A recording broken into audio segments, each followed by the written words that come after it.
Buenos días y muchas gracias a Javier Portús por esta presentación tan generosa, por la invitación a participar en este curso y mi enhorabuena por la espléndida exposición que podemos disfrutar estos días en Madrid. El retrato cortesano constituye una fuente muy valiosa para el estudio de las relaciones internacionales en la Edad Moderna. Muchas de las efigies que hoy contemplamos en los salones de palacios o dispersas en museos y colecciones privadas fueron en su día obsequios intercambiados entre gobernantes, unas veces en pura correspondencia protocolaria, otras por intereses políticos y personales muy concretos. Especialmente propicio para este tipo de agasajos mutuos era el momento en que las coronas entablaban negociaciones para casar a sus herederos. Antes de inventarse la fotografía, los retratos pintados permitían una primera aproximación entre posibles esposos y así los envíos cruzados de sus efigies se convirtieron en un rito casi imprescindible para suscitar afectos al servicio de la razón de Estado. Aquella práctica fue constante en la época de hegemonía española, cuando la mano de una infanta era la máxima aspiración de los príncipes europeos y la Casa de Austria hacía de cada boda una operación política de altos vuelos. Felipe II convirtió a su primogénita Isabel Clara Eugenia en la novia de Europa, cuando consideró casarla con todos estos candidatos que ven en pantalla. En aquellos años, los retratos de Alonso Sánchez Coello, Sofonís Banguissola y Pantoja de la Cruz sirvieron para presentarla ante las cortes europeas. Sabemos que en época de Felipe IV, el cupido encargado de producir esos flechazos internacionales, si no amorosos, al menos políticos, fue muchas veces Diego Velázquez, pero la flema de su pincel solo podía atender una parte de aquella especial valija diplomática con otras cortes europeas. En el mercado matrimonial de las infantas, la demanda extranjera siempre superó la oferta española, por lo que el esforzado mensajero hubo de administrar bien sus flechas, combinando los originales con réplicas de taller para dar abasto a todos los pedidos. Tal fue el caso de las negociaciones para casar a la infanta María Teresa, de quien hoy se conservan numerosos retratos en todo el mundo, ahora en parte reunidos por la exposición que celebra el Museo del Prado y es motivo de este curso monográfico. Desde la muerte prematura del príncipe Baltasar Carlos en 1646 hasta el nacimiento de Felipe Próspero en 1657, esta joven fue heredera del trono de España, quedando en el aire sus posibilidades de matrimonio mientras no se resolviera la cuestión sucesoria. Según veremos a continuación, aquella década de incertidumbre sobre su futuro no impidió que desde París, Viena y Bruselas se solicitasen retratos suyos a Madrid. Y aunque tal interés tuviera mucho de afectuosa curiosidad por parte de sus parientes de la Casa de Austria, todo indica que al pedir sus efigies, los destinatarios albergaban intenciones más o menos explícitas de boda. En julio de 1653, la reina madre de Francia quiso obtener un retrato de su sobrina María Teresa, que por entonces rondaba los mismos 15 años del joven rey Luis XIV. El encargo era especialmente delicado al estar Francia y España oficialmente en guerra y con sus respectivas embajadas cerradas, a falta de representantes oficiales ante la Corte de Madrid, y para evitar acusaciones de inteligencia con el enemigo, como las que tuvo que afrontar al principio de su reinado, Ana de Austria no comunicó directamente con su hermano Felipe IV, sino que cursó la petición a través de los embajadores venecianos que estaban sirviendo de intermediarios en las incipientes negociaciones de paz entre ambas coronas. Según los informes diplomáticos enviados aquel verano al Senado de Venecia, en parte reproducidos por Jeanine Baticle en un valioso estudio publicado en 1960, la reina madre ya poseía un retrato de María Teresa, pero se mostraba insatisfecha al decirles quienes conocían a la joven que el pintor no le había hecho justicia. De ahí que solicitase otra efigie más veraz, pues tenía especial interés en colocarla en sus nuevos aposentos del Palacio del Louvre, donde estaba formando una galería de retratos de familia. Y les traigo aquí el plano de los apartamentos de la reina con un recuerdo de el Louvre en época de Enrique IV y la renovación emprendida durante el reinado de Luis XIII, así como unas vistas de la decoración del aposento de verano de Ana de Austria con los frescos de Michel Anguier y Giovan Francesco Romanelli. Desde París, Giovanni Sagredo dio instrucciones a su colega en Madrid, Giacomo Querini, para que el retrato fuese obra, cito, «d'uno dei pittori più celebri». En respuesta, Querini le dijo que don Luis de Haro había autorizado el encargo sin querer darse por enterado de quién lo solicitaba y que el responsable de ejecutarlo sería Velázquez al precio de 50 reales. En cuanto a que el retrato surtiera el efecto deseado por la reina, el embajador se mostraba escéptico. Este será un cuadro que no servirá para otra cosa que embellecer una galería y adornar una estancia, pues en vano puede pensarse que la heredera de la monarquía pueda casarse en otro país que en España. A principios de 1654, Querini volvió a escribir al Senado de la Serenísima con la noticia de que el retrato iba para Francia y diciendo que más que la efigie pintada, lo que su majestad deseaba recibir era a la misma infanta, dados los lazos de sangre que la unían con ella. Sin embargo, el veneciano seguía dudando del éxito de las intenciones de aquel convoy artístico al afirmar que en el asunto de la sucesión de España la razón de Estado prevalecería sobre los afectos familiares. El cuadro recibido en París como resultado de aquel encargo fue con toda probabilidad este que hoy en día conserva el Museo del Louvre y que los especialistas fechan hacia 1653. Representa a la infanta con un aspecto que casi corresponde a los 15 años que contaba cuando se pidió el retrato y en su día pudo tener o partió de un formato original de cuerpo entero, a juzgar por otras dos versiones que ahora se encuentran en Viena y en Boston. Cabe pensar que estas fueron las efigies enviadas por aquellas mismas fechas al archiduque Leopoldo Guillermo en Bruselas y a su hermano el emperador Fernando III en Viena. De las tres, solo se considera como autógrafo de Velázquez el cuadro de Viena, mientras que los otros serían réplicas de su taller en Palacio. Tenemos aquí un buen ejemplo de cómo se atendía en Madrid la abundante demanda internacional de retratos cortesanos. Aunque Felipe IV encomendase a su pintor preferido aquella tarea, lo frecuente y repetitivo de la misma implicaba la intervención de ayudantes. No sabemos si el original del maestro iba destinado al comitente considerado como más importante o bien al más capaz de discernir la calidad de la ejecución. A pesar de lo que afirman los testimonios de los venecianos, no parece que en aquel caso la María Teresa de Velázquez fuera a parar a Francia, por mucho empeño que tuviera la reina en recibir una imagen fidedigna de los encantos de su sobrina. Quizá Felipe IV prefirió que el original se enviara a quien había designado como su gobernador en Flandes, el archiduque Leopoldo Guillermo, tan aficionado como él a la pintura y gran coleccionista de arte, pues en justa correspondencia por los regalos recibidos de los Países Bajos, tocaba enviar lo mejor desde Madrid a Bruselas. Como es sabido, al cesar su mandato en Bruselas, Leopoldo Guillermo regresó a Viena con toda su colección, formando así el núcleo principal del futuro Kunsthistorisches Museum. El cuadro que hoy se conserva allí muy bien podría proceder de su pinacoteca personal. Volviendo a París, cabe preguntarse si el otro retrato que ya estaba en manos de Ana de Austria, sin llegar a gustarle, pudo ser este busto del Metropolitan Museum de Nueva York, que los expertos fechan entre 1648 y 1651 y que presenta a una María Teresa un poco más niña que los anteriores. Hasta ahora esa efigie de la infanta no tenía un contexto preciso en los estudios velazqueños, pero podemos dárselo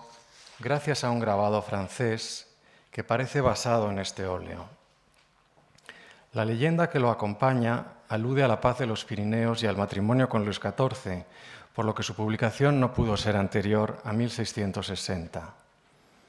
Lo significativo para nuestra historia es que el grabador reivindicó la veracidad de su retrato frente a otros difundidos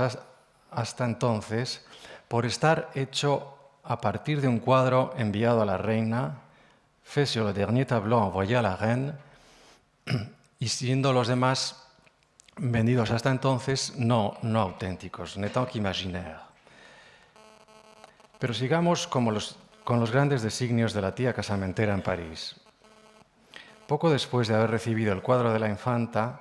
y volviendo a utilizar a los embajadores venecianos, la reina madre de Francia pidió a Madrid nada menos que 15 retratos de la Casa de Austria, para los que dio medidas precisas pensando en su galería del Louvre. Esta vez quiso que su solicitud fuera presentada en audiencia ante el rey, y sabemos por Giacomo Querini que Felipe IV la concedió con agrado, mostrando satisfacción por el interés de su hermana y voluntad de que el encargo se atendiera inmediatamente.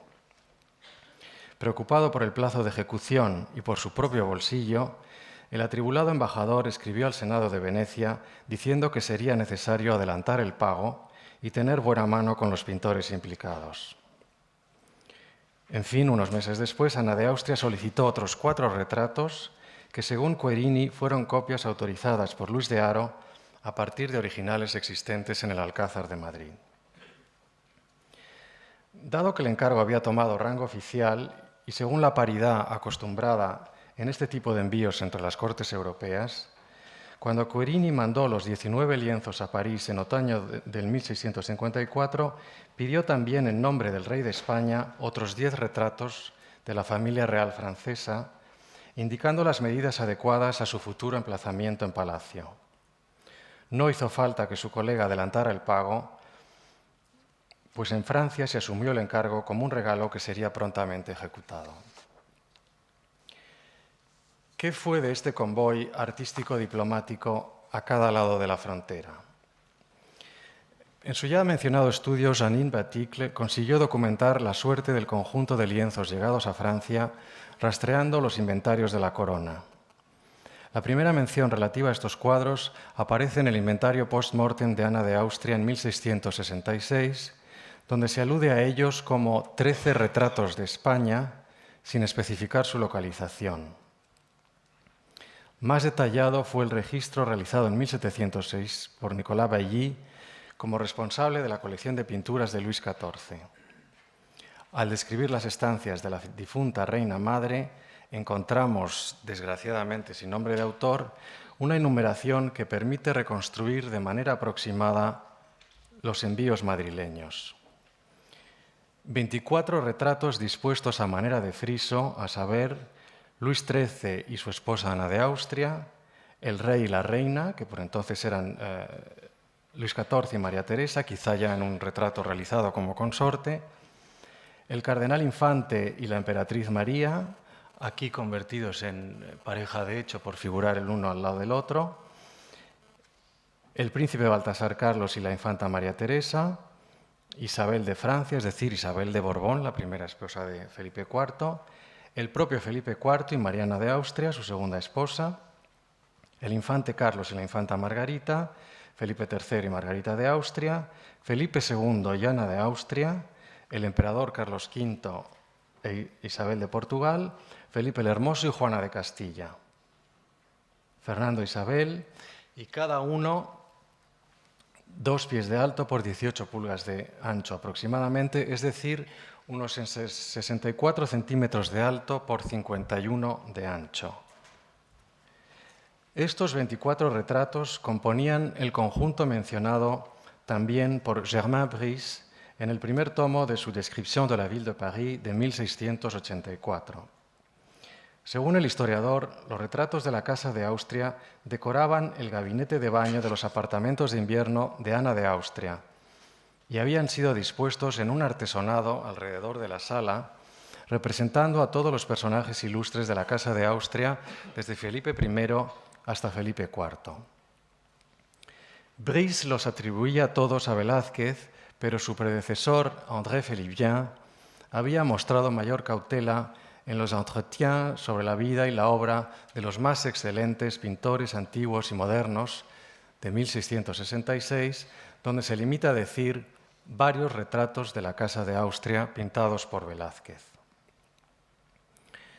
Baticle resolvió la aparente discordancia entre los 24 óleos referidos en el pasaje antes citado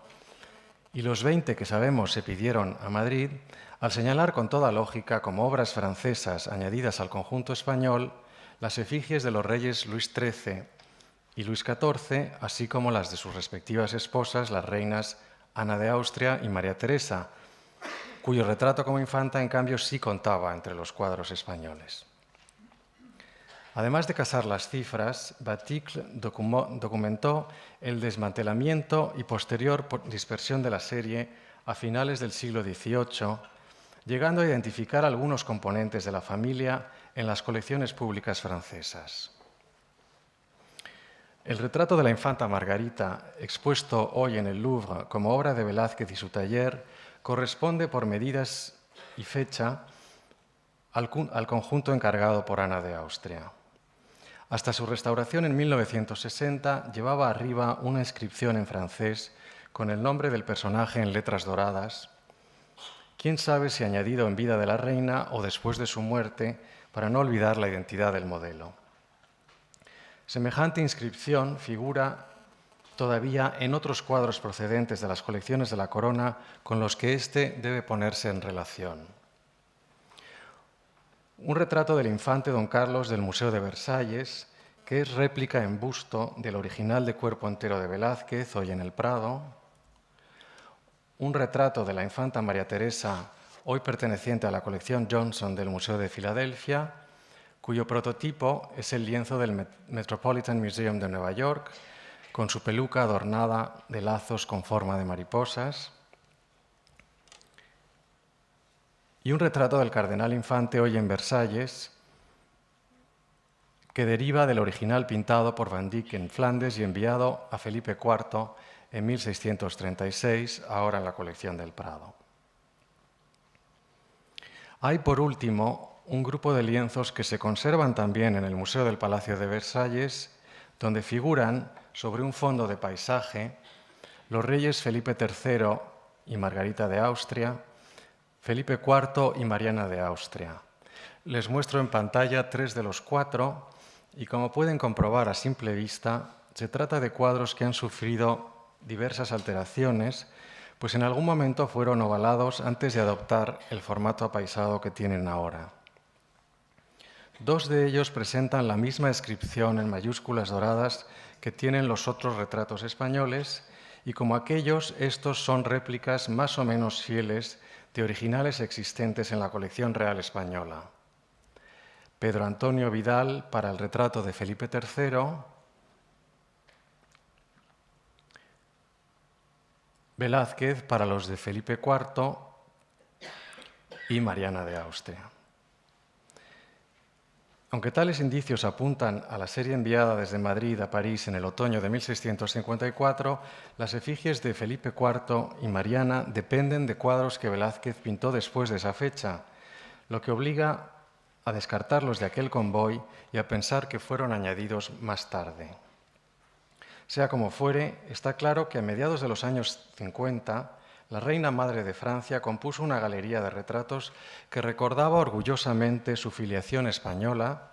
y que, más allá del plan decorativo, tenía vocación de alianza dinástica. El mensaje político de aquel conjunto de imágenes fue evidente para sus contemporáneos, según demuestra una crónica de la estancia de Juan José de Austria en París en 1659. El que había sido gobernador de los Países Bajos durante 3 años, hizo su viaje de regreso a España a través de Francia, aprovechando el cese de hostilidades entre ambos países e iniciadas ya las negociaciones de paz, pudo ir a visitar a su tía, que lo recibió en el Louvre. Allí, cito, la reina le enseñó los retratos de la Casa de Austria que estaban dispuestos a un lado de su estancia, entre los cuales estaba el de la infanta María Teresa, y luego le mostró al otro lado los de la Casa de Francia, con un lugar vacío al lado del retrato del rey, reservado para la que él escogiera como esposa. Al verlo, don Juan dijo galantemente a la reina que era bien fácil llenar aquel espacio, pues no tenía más que colocar allí el retrato de la infanta que estaba al otro lado. No sabemos si la anécdota relatada por el marqués de Montglat es del todo cierta, aunque desde luego Ana de Austria acabó viendo cumplidos sus deseos un año más tarde.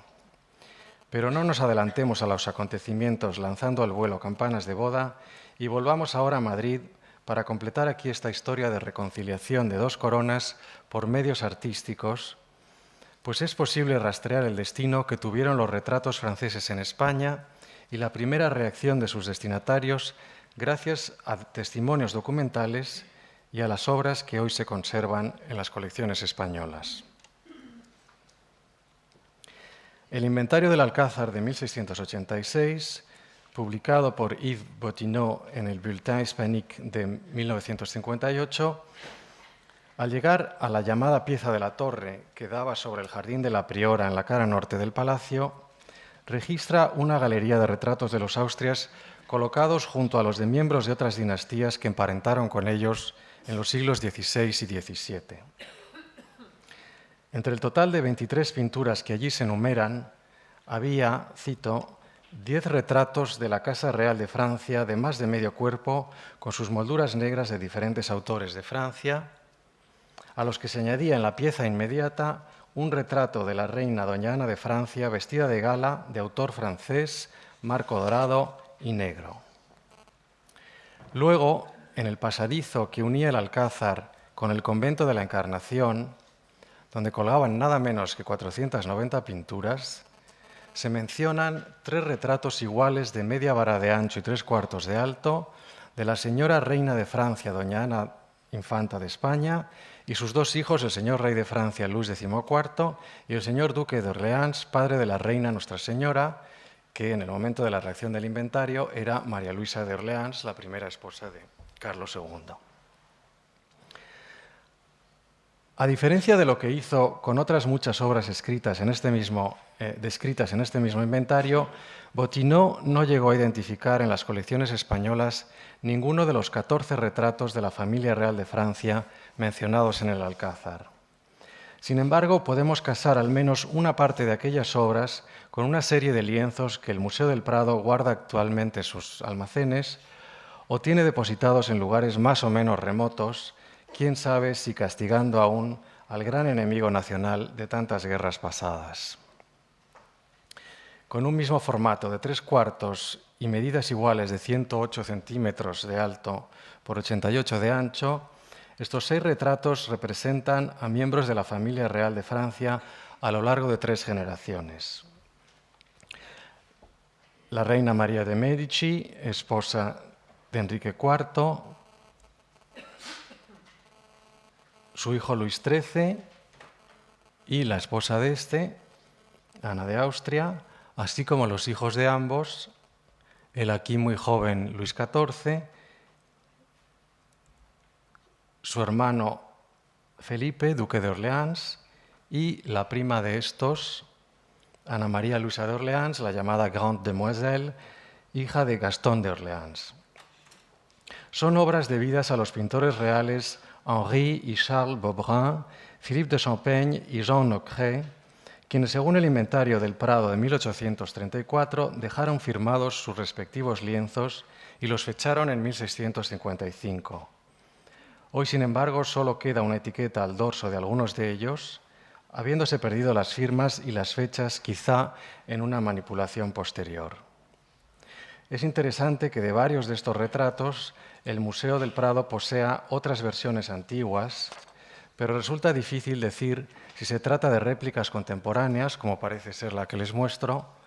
o bien de copias posteriores, pues al estar depositadas en embajadas y ministerios no es posible la confrontación directa y dependemos de fotografías a veces de mala calidad. En cualquier caso, todo indica que estamos ante una parte de aquel convoy enviado por Ana de Austria en respuesta al que previamente le había mandado su hermano atendiendo su petición y que estas efigies francesas fueron las que colgaban en el Alcázar dentro de una extensa galería de retratos donde, tal como en las estancias de la reina en el Louvre, se podía contemplar más de un siglo de relaciones entre las dos coronas. Siguiendo una vez más los informes del embajador Querini, sabemos que aquellos obsequios estaban ya en Madrid en octubre de 1655 y que tuvieron el efecto deseado desde París, pues cuenta el veneciano que María Teresa aprovechaba cualquier excusa para ir a ver el retrato del joven Luis XIV, diciendo a sus damas de honor: «Saludo a mi novio». En realidad, la posibilidad del matrimonio fue planteada por primera vez en 1656 durante el viaje a Madrid de Hugues de Lionne, enviado por el cardenal Mazarino a negociar los preliminares de la paz entre ambos países. Los españoles rechazaron entonces la propuesta, al ser María Teresa en aquellos momentos heredera del trono de España, pero la situación cambió con el nacimiento del príncipe Felipe Próspero en noviembre de 1657, pues la precedencia del varón en la línea sucesoria hizo que Felipe IV empezara a ver con buenos ojos la boda de su hija con el rey de Francia. Sin embargo, un año después el trato estaba aún por sellar y el sucesor de Querini en Madrid, Domenico Zane, veía poco probable un final feliz al informar al Senado de Venecia. Vale la pena citar el pasaje donde se refiere a María Teresa, pues pone de manifiesto una vez más la importancia de los retratos en aquellos noviazgos internacionales. Por su propio deseo ha escogido como marido a su primo el rey de Francia y tiende a amarlo con un instinto natural que desde su infancia le ha inspirado en el corazón un retrato del rey, que ella sigue anhelando a pesar de haber perdido la esperanza de tenerlo como esposo, puesto que con el nacimiento de su nuevo hermano a la infanta se le ha caído la corona de la cabeza y los franceses ya no quieren tenerla como reina, ni los españoles estarían dispuestos a entregarla al francés por no obedecer ni someterse a una nación con la que ha tenido y tendrá siempre una antipatía natural mientras dure el mundo. A pesar de esta evocación casi trágica de una joven atrapada entre dos naciones enemigas y enamorada a distancia por medio de un retrato, como tantas damas de las comedias españolas del siglo de oro, el matrimonio fue negociado en 1659 durante las 24 largas entrevistas que mantuvieron el cardenal Mazarino y Luis de Haro en la isla de los Faisanes para concluir los acuerdos de paz. Antoine de Gramont viajó a Madrid en el otoño de 1659 para pedir oficialmente la mano de la infanta en nombre de Luis XIV y en junio de 1660 llegó por fin el happy end diplomático y sentimental. La firma del Tratado de los Pirineos puso paz entre españoles y franceses después de casi 25 años de guerra y María Teresa casó con su deseado primo francés. El encuentro fronterizo de las dos cortes volvió a motivar intercambios de regalos y grandes despliegues decorativos que en el lado español implicaron, como es sabido, a Velázquez por su condición de aposentador real en aquella jornada Fuenterrabía. Pero esto es un tema del que les hablará mañana Fernando Marías, y aquí nos toca seguir con la labor retratística del pintor de Felipe IV en las relaciones entre las cortes europeas. El caso en el que hemos fijado la atención nos presenta a Velázquez como principal agente de la gran cantidad de efigies reales solicitadas a Madrid desde otros centros de poder en Europa. Para abastecer tal demanda, el pintor de Su Majestad hizo apuntes más o menos rápidos del natural que luego servían de modelo para obras más acabadas, realizadas por él mismo o por los colaboradores de su taller. Y traigo de nuevo como recuerdo los originales y derivaciones de María Teresa y de Mariana de Austria. De esta manera, varias versiones de un retrato podían ser enviadas a distintos destinatarios a un tiempo. Así ocurrió con la imagen oficial de María Teresa a los 15 años, convertida por sus parientes en una especie de pin-up girl de los palacios de la época, deseada a un tiempo en París, Bruselas y Viena. No era la primera vez que un retrato velazqueño la presentaba como candidata a una posible alianza dinástica. Esta parejita de miniaturas, donde la vemos aún muy niña junto a su hermano el príncipe Baltasar Carlos, había sido enviada 10 años antes a Viena, cuando Felipe IV decidió reforzar los vínculos familiares y políticos de la Casa de Austria, iniciando negociaciones para casar a su heredero con la princesa Mariana y a la pequeña infanta con su primo, el príncipe Fernando. La misma pauta se había seguido ya antes con la corte de Inglaterra, cuando el conde-duque de Olivares impulsó el matrimonio de Baltasar Carlos con la princesa María, hija de Carlos I y de Henrietta María, es decir, la hermana de Isabel de Borbón, reina de España. En 1638, Madrid y Londres se cruzaron retratos de los posibles contrayentes en miniatura, obras que no nos han llegado y que, según las fuentes documentales, eran de Velázquez en el lado español. En cambio, sí se conservan los retratos de aparato de Felipe IV, Isabel de Borbón y Baltasar Carlos, que desde España recibió la familia real inglesa. Aunque la correspondencia diplomática de la época los describe como originales de Velázquez, fueron obras de su taller, como se puede apreciar a simple vista, a pesar de la mala calidad de las imágenes que proyecto. Naturalmente, la práctica del envío de retratos siguió en el caso de la infanta Margarita, cuya promoción internacional se vio también impulsada por el nacimiento de Felipe Próspero en 1657. La deliciosa protagonista de Las Meninas ya había posado ante Velázquez para los cuadros que a mediados de los años 50 se mandaron a París y a Viena, pero fue en 1659 cuando, una vez resuelta la boda de María Teresa, Felipe IV pensó en presentar a su otra hija como candidata al matrimonio con el emperador Leopoldo. A aquel momento corresponde el envío a Viena del soberbio retrato de la infanta en traje azul, donde Velázquez hizo uno de sus últimos alardes un año antes de morir. Por extraño que pueda parecernos hoy, esta obra maestra no dejó satisfecho a su destinatario, que quizá no supo apreciar la técnica de manchas y la pincelada suelta del sevillano. El caso es que cuando, en 1655, Leopoldo envió a su prometida las joyas nupciales, aprovechó la misma embajada para mandar también desde Viena a Madrid a su pintor de cámara, el flamenco Gérard Duchâteau, para que éste le procurara una imagen fidedigna de su prometida. El resultado de aquel encargo es esta Margarita, que hoy se encuentra en el Kunsthistorisches Museum, donde, como es lógico, no suscita ningún entusiasmo en sus espectadores actuales, mucho más interesados en los Velázquez que allí se conservan. Sin adentrarnos más en el tema que mañana tratará Silvia Ferino en la última conferencia de este ciclo, diremos para concluir que todos aquellos retratos cortesanos subrayaron los vínculos dinásticos entre parientes distantes, cumpliendo una función a la vez afectiva y política, o dicho de otra manera, privada y pública, pues aunque esas imágenes tenían destinatarios precisos que manifestaban cierta adhesión personal por ellas, normalmente se desplegaban en espacios expuestos a la mirada de viajeros y visitantes más o menos ilustres. En aquel contexto, el arte sirvió como agradable instrumento de persuasión en las relaciones diplomáticas, favoreciendo en unos casos la reconciliación, siendo en muchos otros el vehículo de planes de matrimonio. Entonces las efigies de Estado eran obsequio e instrumento a un tiempo. Hoy nos valen como prueba casi documental de las estrategias orquestadas por los gobernantes de la época.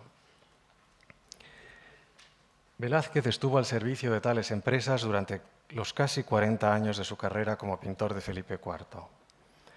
Si se tiene en cuenta que también los embajadores y los nuncios ante la corte solían volver a sus respectivos países con efigies de los reyes en gran formato y en miniatura, ya fueran originales del maestro o réplicas de sus ayudantes, bien podemos decir que el taller de Velázquez fue una auténtica fábrica de regalos protocolarios para toda Europa y ejerció, como ha dicho antes Javier Portús, un auténtico monopolio de la imagen real. Durante unos meses, gracias a esta espléndida exposición en el Museo del Prado, cabe comprobar que superó como pocos la obligada repetición y las convenciones del género, alcanzando las cotas más altas de la retratística. Muchas gracias.